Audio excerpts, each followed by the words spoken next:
Have you ever felt like a house was watching you? What if you moved into your dream home, only to wake up every night at 3:15 a.m., drenched in sweat, paralyzed, and convinced something in the dark corner of your room was breathing with you? What would you do if your walls bled? This isn't a story from a movie. This happened. And tonight I want to tell you what really went down inside the Amityville house. Let us go back to 1975.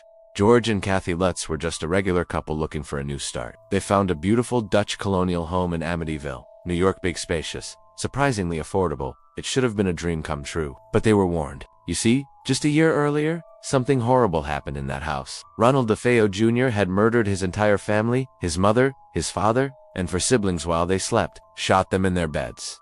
One by one, he claimed he heard voices that told him to do it. The Lutzes were told the story, but the price was too good, and they weren't superstitious. They moved in, and almost immediately the house reacted. At first it was small things, cold spots, strange odors, windows that refused to stay closed, doors that creaked open on their own, the kind of stuff you could explain away if you really wanted to.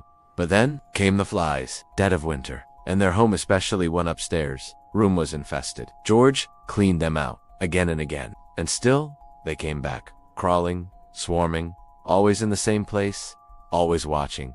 And George, he changed. He became withdrawn, obsessed with the fireplace, said he could never get warm. No matter how high he turned the heat up, he shivered. Night after night, he would wake up 3:15 a.m., the exact time Ronald DeFeo carried out the murders. Kathy had nightmares, horrible visions. She dreamed she was floating above their bed, unable to move as something unseen pressed down on her chest.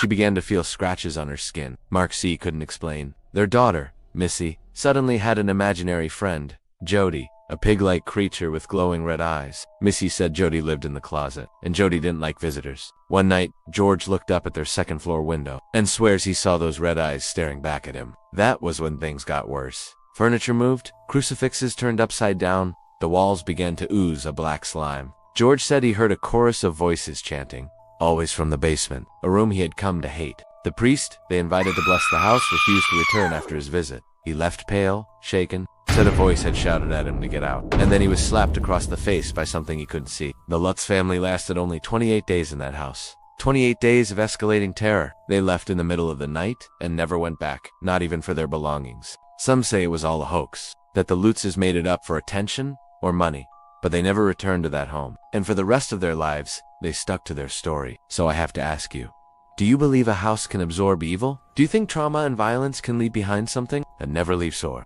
Was something already living in that house, long before the DeFeos moved in? Think about it. If you were offered a beautiful, affordable home, but you knew something horrible happened there, would you take the risk?